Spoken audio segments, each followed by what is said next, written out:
the draft in the bones. The wind didn't just blow against the farmhouse, it hunted. It sought out every crack in the clapboard, every loose pane of glass, and every gap in the mortar, whistling a low, mournful tune that sounded like the mountain itself was shivering. Clara stood in the center of the living room, wrapped in a knitted shawl that smelled of wood smoke and lavender. Her breath fogged in the air. She held a bucket, catching the rhythmic drip, drip, drip coming from the ceiling. The water was brown, stained with the tannins of old oak and the rust of ancient nails. "Is it filling up, Mom?" Toby, her 8-year-old son, sat on the braided rug near the wood stove. He was drawing, his small hand moving a charcoal pencil across the back of an old envelope. He wore his coat inside. That was the rule now. The furnace had died in November, and the money to fix it had gone to the property tax bill in December. "It's okay, Tobe," Clara said, her voice steady, masking the tremor of exhaustion. "Just the house settling its bones. It's an old lady, remember? She cries a little when it rains." "She cries a lot," Toby noted without looking up. Clara forced a smile, though it didn't reach her eyes. She walked to the window, peering out through the condensation. The driveway was a muddy scar cutting through the snow-dusted field. A truck was parked at the gate, a sleek, black pickup that looked like a predator crouching in the gray light. Sterling Vance. He sat there every day, just watching, waiting for the cold or the hunger to break her. He represented Black Creek Mining, a company that viewed her family's 300 acres not as a legacy, but as an obstacle to the coal seam running beneath the ridge. Clara turned away from the window. She wouldn't give him the satisfaction of seeing her watch him. She walked to the north wall of the living room. This was the source of the trouble. The plaster here was swollen, bulging outward like a bruised limb. The wallpaper, a faded floral print from the 1940s, was peeling away in wet strips, revealing the gray, rough coat beneath. "We have to open it," Clara whispered. She didn't have the money for a plumber. She didn't have the money for a contractor. She had a hammer, a pry bar, and the desperate, stubborn pride of a woman who had nowhere else to go. "Tobe, put your headphones on," Clara said gently. "Mama's going to make some noise." Toby nodded, sliding the oversized headphones over his ears. He went back to his drawing, a picture of the house, but in his version, the chimney was puffing straight, happy smoke, and the sun was shining. Clara approached the wall. She ran her hand over the damp plaster. It was cold, freezing cold, as if there was no insulation behind it at all. "Grandpa Elias," she thought, closing her eyes. "Why did you leave me this ruin?"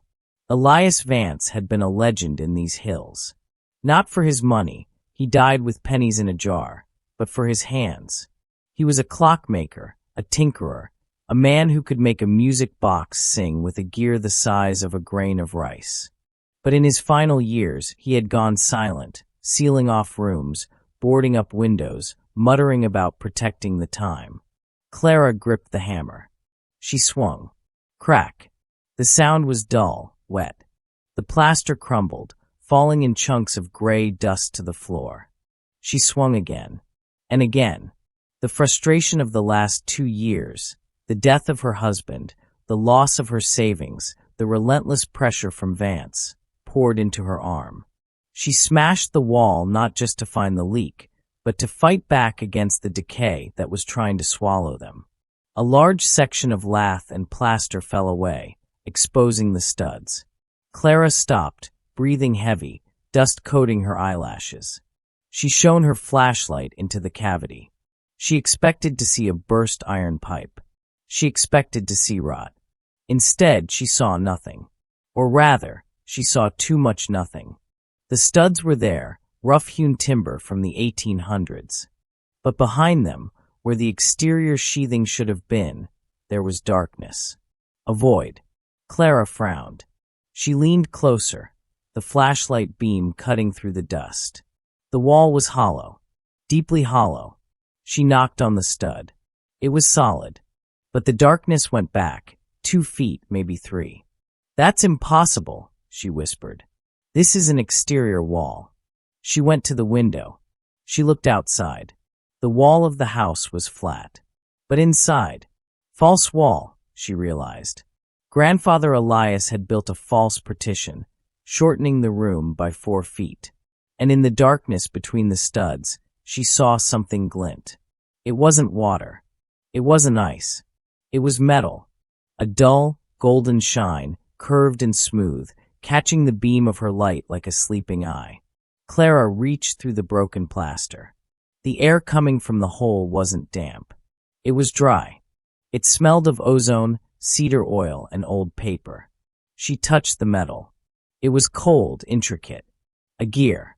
A massive gear, larger than a dinner plate. "Toby," Clara said, her voice trembling. The boy didn't hear her. Clara grabbed the pry bar. She wedged it behind the stud. This wasn't a repair anymore. This was an excavation. She pulled. The old nails screeched, a high-pitched wail of protest. The stud groaned and gave way. Clara kicked the remaining plaster down. A hole, big enough to step through, yawned open in her living room. She stepped back, aiming the light. It wasn't just a gear. Behind the wall, hidden for 50 years, was a door. A heavy, iron door with no handle, only a complex series of dials set into the center. And around the door, the framing wasn't wood. It was copper. Clara felt the hair on her arms stand up. Someone pounded on the front door. Thud, thud, thud. Clara jumped, dropping the pry bar. It clanged on the floor. She looked at the window. Vance was out of his truck. He was on the porch. "Mrs. Vance," his voice came through the wood, muffled but arrogant. "I heard a crash. Is the structure failing? Do I need to call the fire department?" He was looking for a reason. Any reason to declare the house unsafe. Clara looked at the hole in the wall. The glint of gold. The iron door. She grabbed a quilt from the back of the sofa and threw it over the hole, tacking it up with pushpins frantically. "Just a minute," she yelled, her heart hammering against her ribs like a trapped bird. She wasn't just hiding a leak anymore. She was hiding a secret. And if Vance saw what was behind that wall, he wouldn't just buy the land. He would tear the house apart to get it. The architect of shadows. Clara opened the front door 3 inches. She kept her foot braced behind it, a physical barrier against the cold and the man standing on her porch. Sterling Vance was handsome in the way a shark is handsome, sleek, sharp, and utterly devoid of warmth. He wore a cashmere coat that cost more than Clara's car, and his boots were polished to a shine that repelled the mountain mud. "Mrs. Vance," he said, smiling with his mouth but not his eyes. "I was concerned. I heard a disturbance. I dropped a pot," Clara lied. The lie tasted like ash, but she kept her face rigid. "Cleaning." Vance tried to peer over her shoulder into the dim hallway. "Cleaning? With a hammer?" Sounded like structural failure, Clara. "You know the county code. If the roof beam goes." "The roof is fine," Clara interrupted. "The house is standing, Mr. Vance. It's been standing since 1890. It'll outlast your truck." Vance chuckled, a dry sound like dry leaves skittering on pavement. "Stubbornness is a virtue, I suppose. But winter is here. The forecast says a blizzard is coming Thursday. 2 feet of snow. This old sieve won't hold the heat. Think of the boy." He reached into his pocket and pulled out an envelope. It was thick, cream-colored paper. "I've increased the offer. Cash. Today. You sign, you walk away. You can be in a warm apartment in Asheville by tonight. Hot water. Internet.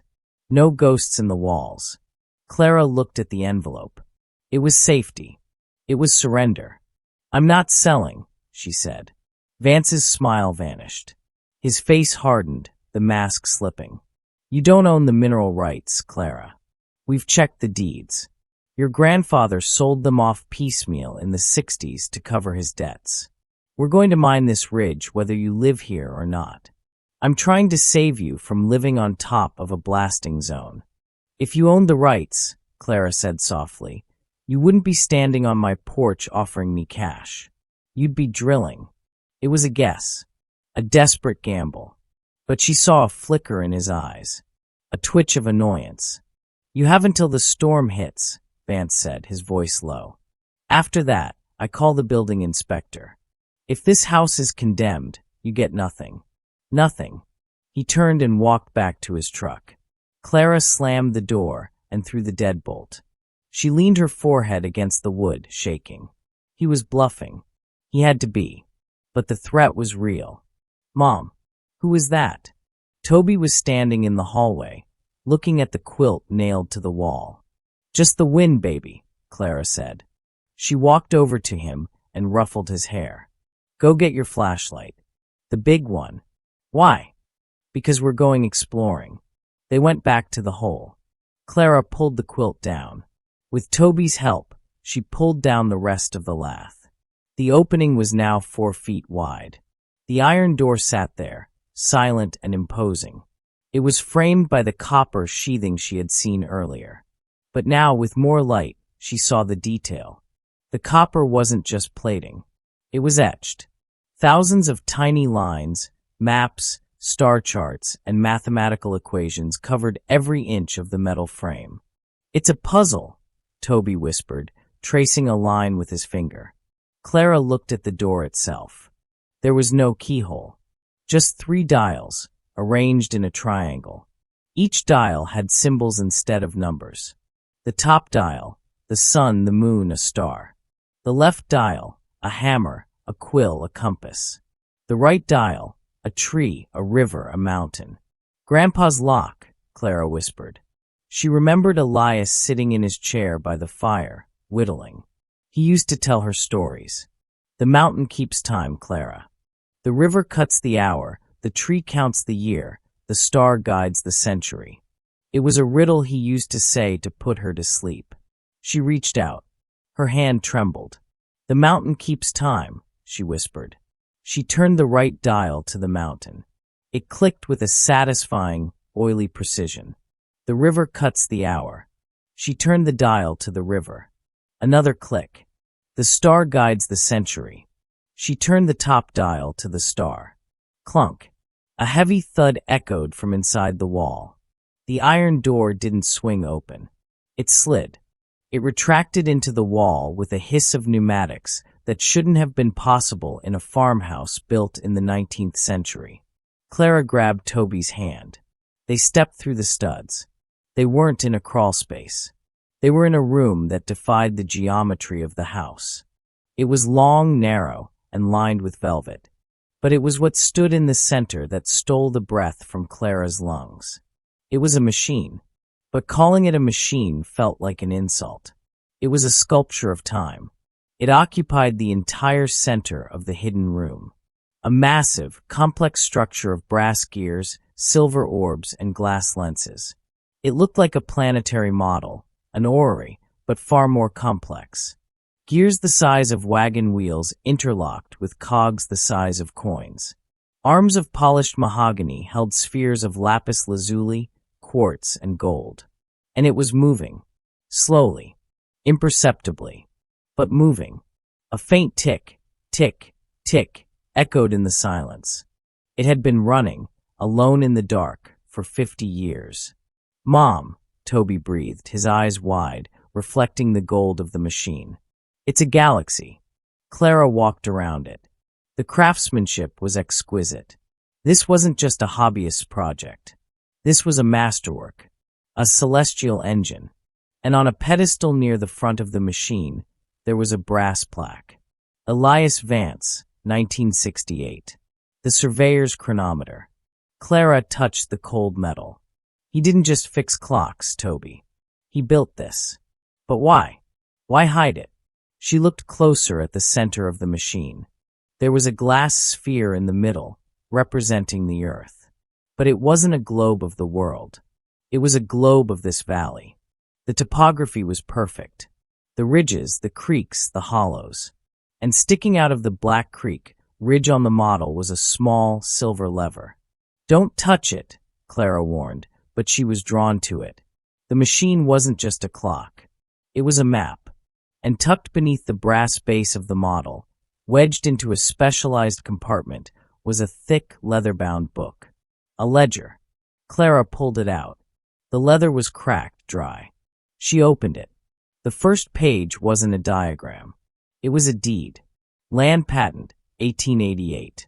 Granted to Silas Vance, including all surface, timber, and SUB surface mineral rights in perpetuity. Clara felt her knees go weak. Vance had lied. He lied about the mineral rights being sold. Grandfather Elias hadn't sold them. He had hidden the proof. He had built a vault disguised as a wall, and a safe disguised as a clock, to protect the one thing that could save them. "We're rich, Mom," Toby asked, looking at the gold sphere. "Better," Clara whispered, clutching the ledger to her chest. "We are owners." But outside, the wind howled. The storm Vance had predicted was arriving early. The snow began to whip against the siding, heavier now, and headlights cut through the gloom of the window in the other room. Vance was back, and this time he was not alone. The wolf at the door. Clara shoved the ledger into the waistband of her jeans, pulling her oversized sweater down to hide the bulge. "Toby out," she whispered urgently. "Back to the living room." "But the machine." "Now, Toby." She grabbed his hand and pulled him through the gap in the studs, back into the drafty living room. She spun around to the iron door. The dials. Mountain. River. Star. She scrambled the dials. Hiss. The pneumatics engaged again. The heavy iron slab slid out from the wall, sealing the secret room with a finality that sounded like a bank vault closing. It sat there, a bizarre, industrial anomaly amidst the crumbling lath and plaster. Clara grabbed the quilt from the floor and threw it back up, tacking it over the hole just as the front door handle jiggled. "Mrs. Vance." It was Sterling Vance again, but this time his voice was accompanied by the heavy thud of a fist. "Open this door. I have the county sheriff with me." Clara's heart slammed against her ribs. She smoothed her hair, grabbed Toby by the shoulders, and whispered, "Go to your room, baby. Put your headphones on. Do not come out." "I'm not leaving you," Toby said, his chin set in a stubborn line that was all Elias. "Toby, please." "No." He sat down on the rug and picked up his sketchbook. Clara didn't have time to argue. She walked to the door and unlocked it. The wind blew the door open, carrying snow into the hallway. Sterling Vance stepped in, shaking flakes from his expensive coat. Behind him stood Sheriff Brody, a man Clara had known since high school, a good man, but one who looked tired and beaten down by the politics of the county.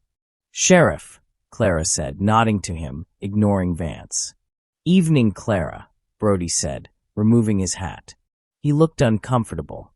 "Mr. Vance called me. Said he heard a structural collapse. Said there was danger to the child." "He's lying," Clara said, her voice icy. "I was fixing a leak. Some plaster fell. The house is standing, Brody. You can see that." Vance pushed past the sheriff, his eyes scanning the room like a hawk. He walked straight to the living room wall. He saw the quilt pinned haphazardly over the hole. The bulge of the iron door frame beneath it was subtle, but visible if you knew what to look for. "Fixing a leak," Vance sneered. He walked to the wall and ripped the quilt down. The quilt fluttered to the floor. Sheriff Brody gasped. They weren't looking at rot. They weren't looking at pipes. They were looking at the face of the iron door. The copper frame etched with star charts, the 3 brass dials, the sheer, impregnable weight of it. "What in God's name is that?" Brody asked. "It's a safe," Vance said, his eyes narrowing. Greed flickered across his face, replacing the arrogance. "A walk-in safe. I told you, Sheriff.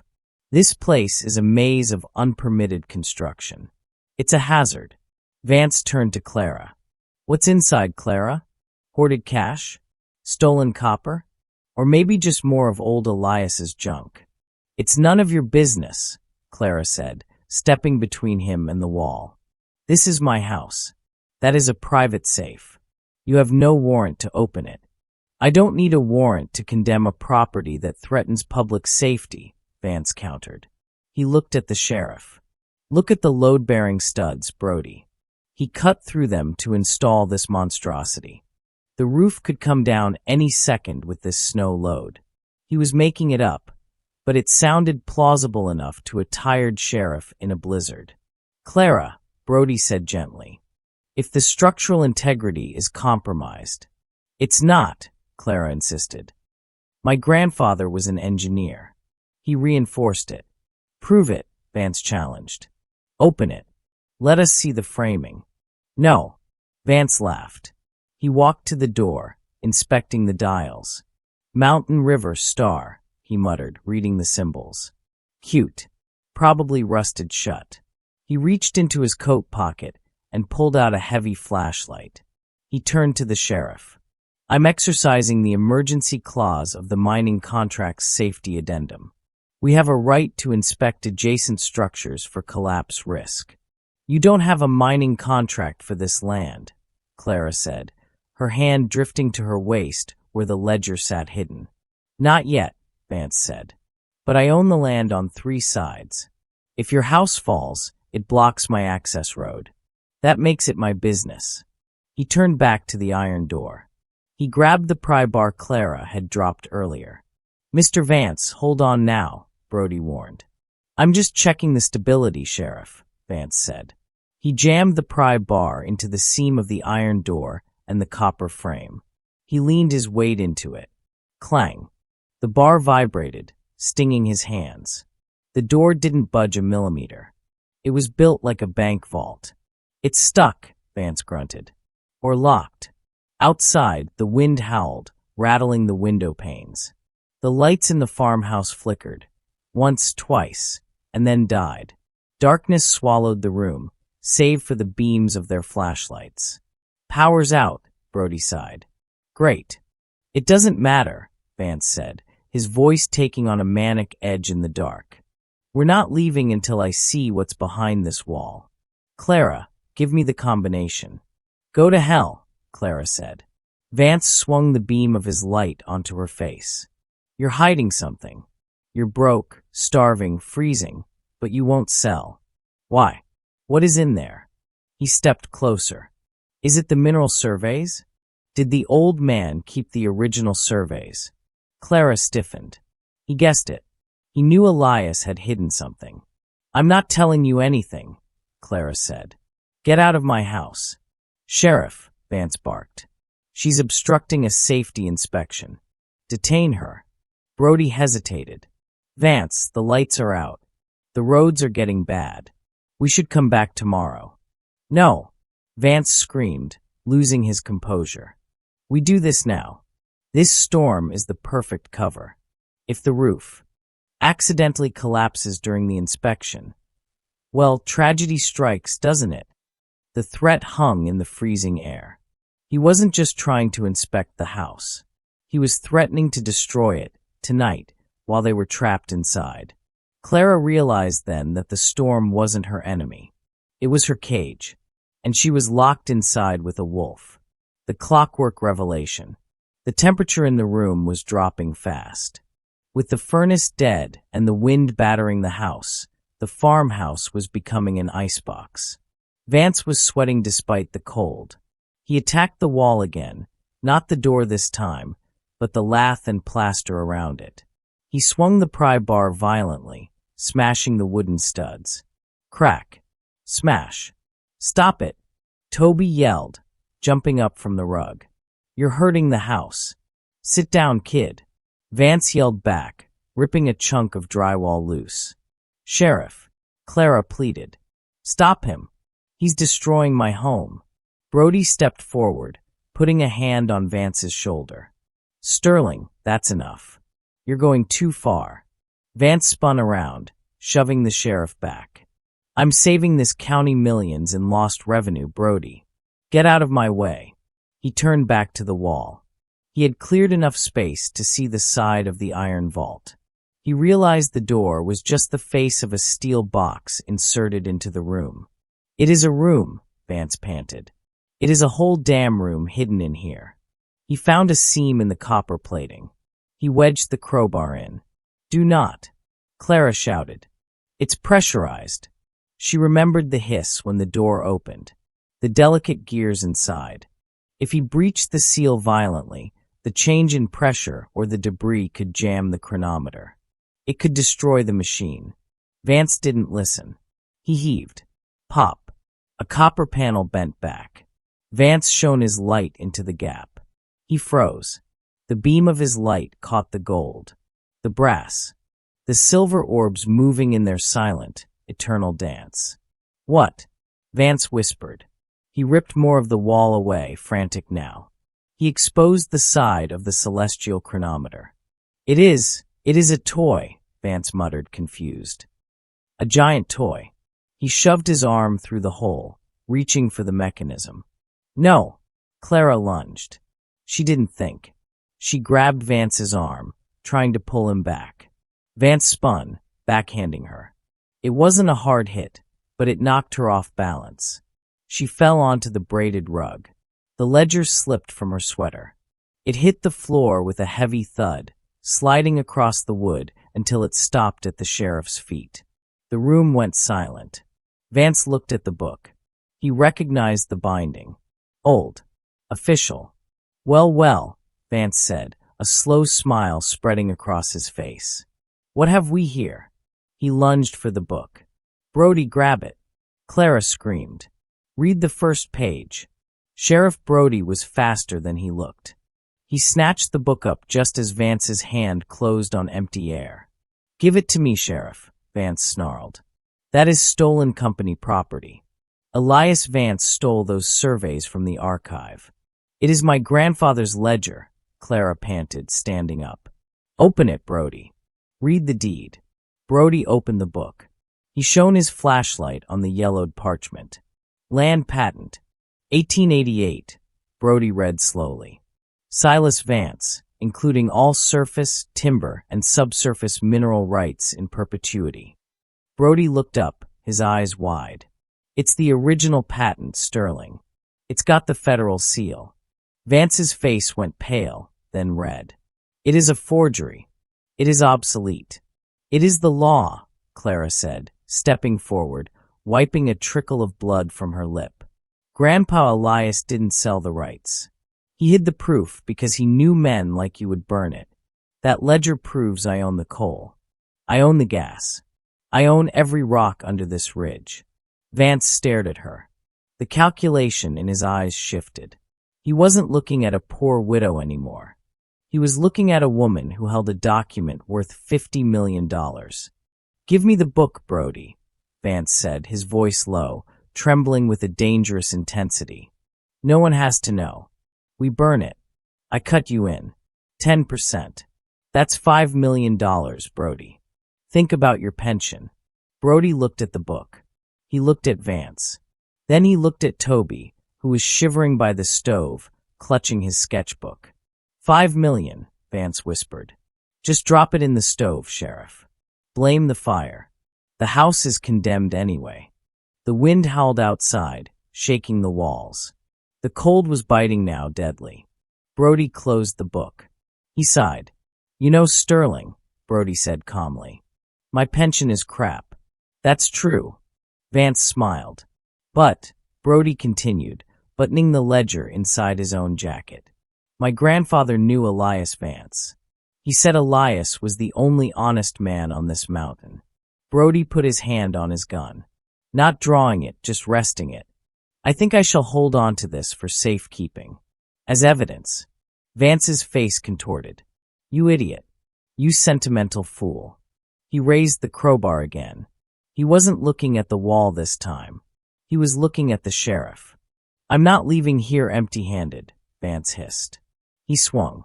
Brody ducked, the crowbar smashing into the doorframe. Brody drew his taser. He didn't want to shoot a wealthy man in a blizzard if he could help it. Zzz. The taser prongs hit Vance in the chest. Vance seized up, dropping the crowbar.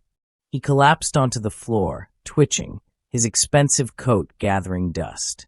Brody kicked the crowbar away. He handcuffed Vance while he was still dazed. "Clara," Brody panted. "You okay?" "I'm okay," Clara said, rushing to Toby. "We have a problem, though," Brody said, looking at the dead unconscious man and the dark house. "The road is blocked. I saw the drift when we pulled in. We're stuck here. And the temperature is dropping." Clara looked at the hole in the wall. She looked at the celestial chronometer gleaming in the flashlight beam. "The machine," she said. "What about it?" "Grandpa's note. He said it was a celestial engine. He didn't just build it to look pretty." She walked to the hole Vance had made. She reached inside and touched the brass housing. It was warm. Friction. "It's kinetic," Clara realized. "It's a massive clockwork engine. If we wind it, if we engage the main spring, the friction from the gears generates heat." He built a furnace that runs on gravity. "How do you wind a room-sized watch?" Brody asked. Clara pointed to a massive iron wheel on the side of the machine near the floor. "We crank," she said. She climbed through the hole. "Brody, help me." They grabbed the wheel together. It was heavy, resistant. "Pull." Clara grunted. They heaved. Click. The massive weight inside the wall shifted. Click. Click. They turned it again and again. With every turn, the internal gears spun faster. A low hum began to fill the room. The brass components blurred. And then heat. Radiant, mechanical heat began to pour off the copper housing of the machine. It acted like a massive radiator. "It's working," Toby whispered, standing by the hole, warming his hands in the air rushing out. Clara slumped against the wall, exhausted, watching the machine spin.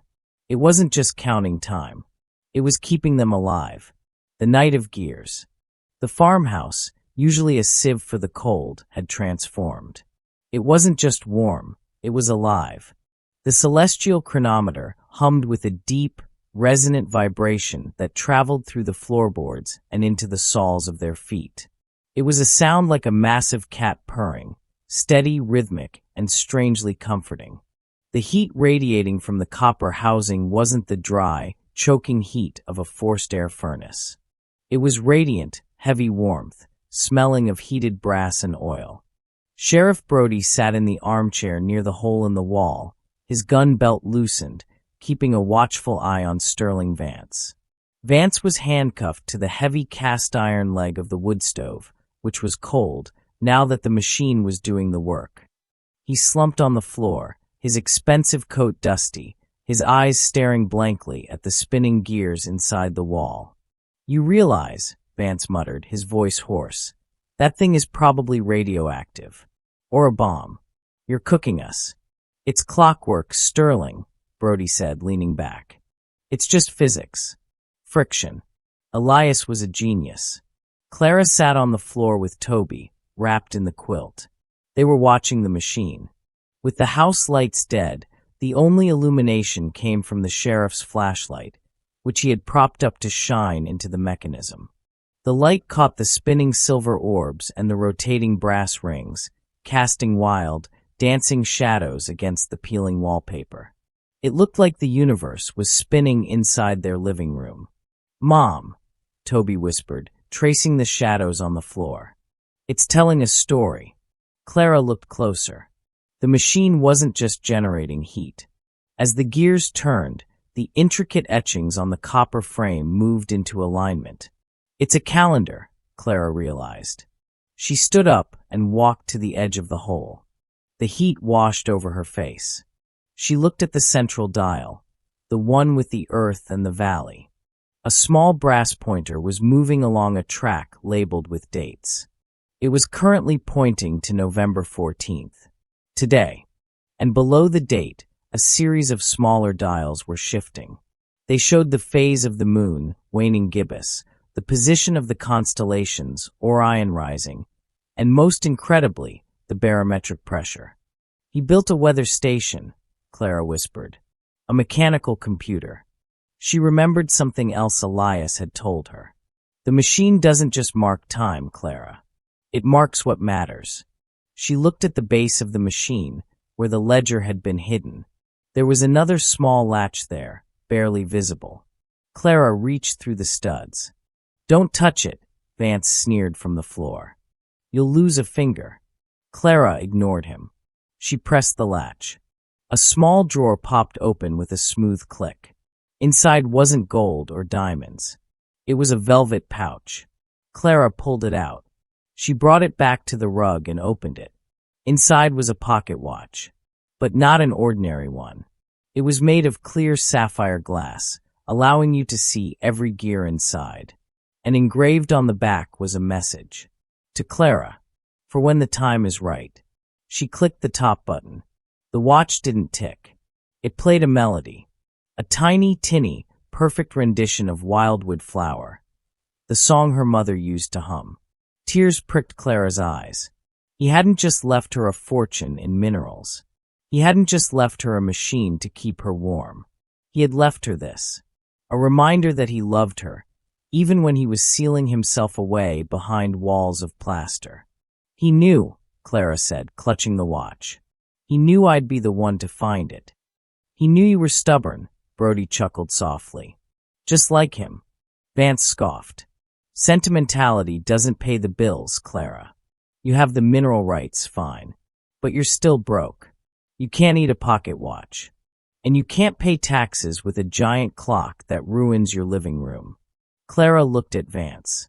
The fear she had felt for him, the intimidation of the big black truck, the expensive suits, was gone. He was just a thief in handcuffs, shivering on her floor while her grandfather's machine kept them warm. "You don't get it, Sterling," Clara said quietly. "I don't need to sell the land to be rich. This machine, do you have any idea what a museum would pay for a functional, room-sized celestial chronometer from the 1960s? It's a lost masterpiece." Vance blinked. The realization hit him. He had been so focused on the coal beneath the ground that he hadn't seen the treasure standing right in front of him. "You'd sell it?" Vance asked, a greedy glint returning to his eye. "No," Clara said, closing her hand around the watch. "I'm going to charge admission." The wind howled outside, a final crescendo of the storm, but inside the gears spun on, tick whir hum, a heartbeat of brass and memory that would never freeze again. The golden hour. The morning sun hit the snow like a hammer on an anvil, bright, sharp, and blinding. The storm had broken in the night, leaving the world buried under 2 feet of pristine white powder. The sky was a piercing, cloudless blue. Sheriff Brody stood on the porch, radioing dispatch. The plow trucks were on their way. Inside, Clara was making coffee on the wood stove. She had finally let the fire die down as the machine kept the room a steady 68 degrees. Vance was gone, taken away in the back of a deputy's 4x4 that had managed to chain up and climb the driveway an hour ago. But Vance's departure hadn't left the house empty. By noon, the driveway was full again. Not with mining trucks, but with vans. A team from the Smithsonian, contacted by Brody's office at Clara's insistence, had arrived via helicopter to the nearest town and driven in with the plows. A woman with gray hair and white gloves was standing in Clara's living room, staring at the hole in the wall. "Mrs. Vance," the woman said, her voice hushed with reverence. I don't even have a word for it. We knew Elias Vance was a talented horologist, but this is the Antikythera mechanism of Appalachia. Is it valuable?" Toby asked, standing beside Clara. The woman laughed, a sound of pure disbelief.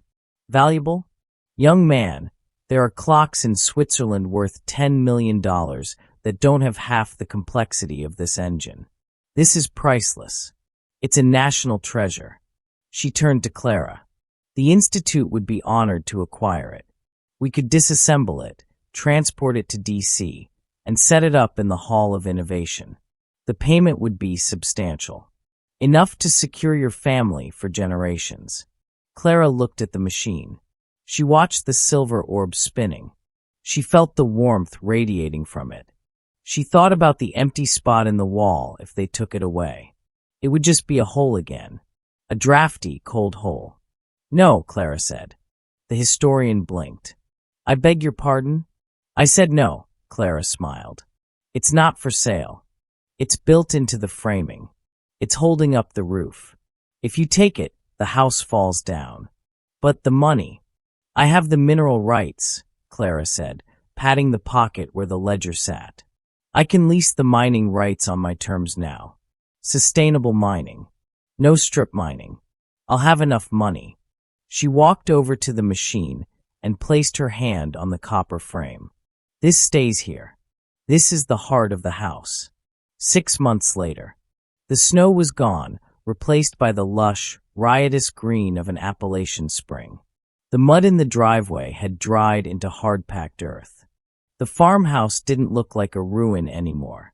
The siding had been painted a crisp, clean white. The roof was new tin, shining silver in the sun. The porch had been rebuilt, with rocking chairs that actually rocked instead of wobbled. But the biggest change was the living room. Clara and Toby stood in the center of the room. The plaster wall was gone entirely. In its place was a floor-to-ceiling wall of reinforced, museum-grade glass. Behind the glass, the celestial chronometer spun in all its glory, lit by soft track lighting. It was the centerpiece of the house, a living sculpture of time and motion. Okay, Toby, Clara said, checking her watch, the sapphire one Elias had left her. They'll be here in 10 minutes. I got the tickets ready, Toby said, holding a roll of red tickets. A bus pulled up to the gate. Appalachian Heritage Tours. Tourists poured out, cameras ready. They weren't here to see a coal mine. They weren't here to pity a poor widow. They were here to see the clockwork house. They paid $20 a head to walk through the parlor, to see the machine that kept time for the mountain, and to hear the story of the genius who hid a galaxy behind a wall. Clara stood by the door, greeting them. She wasn't wearing her old, frayed sweater. She wore a blazer and jeans, looking confident, settled. She looked out the window toward the ridge. The Black Creek Mining Company was there, yes, but they were working underground, deep below the water table, following the strict environmental contracts her new lawyers had drawn up. The checks they sent every month were enough to fix the barn, pay for Toby's college, and keep the chronometer oiled for the next 100 years. Sterling Vance was in federal prison for fraud and attempted arson. The mountain was safe. Mom, Toby whispered, tugging her sleeve. Look at the machine. Clara turned. Behind the glass, the machine clicked. A silver bird, a mechanical automaton Clara hadn't even noticed before, emerged from a hidden door in the clockwork. It spread its wings and chimed the hour. 12 noon. The tourists gasped and applauded. Clara smiled, touching the glass. Right on time, Grandpa, she whispered. She turned back to the door, ready to welcome the world into her home, not as a victim of the past, but as the keeper of its time.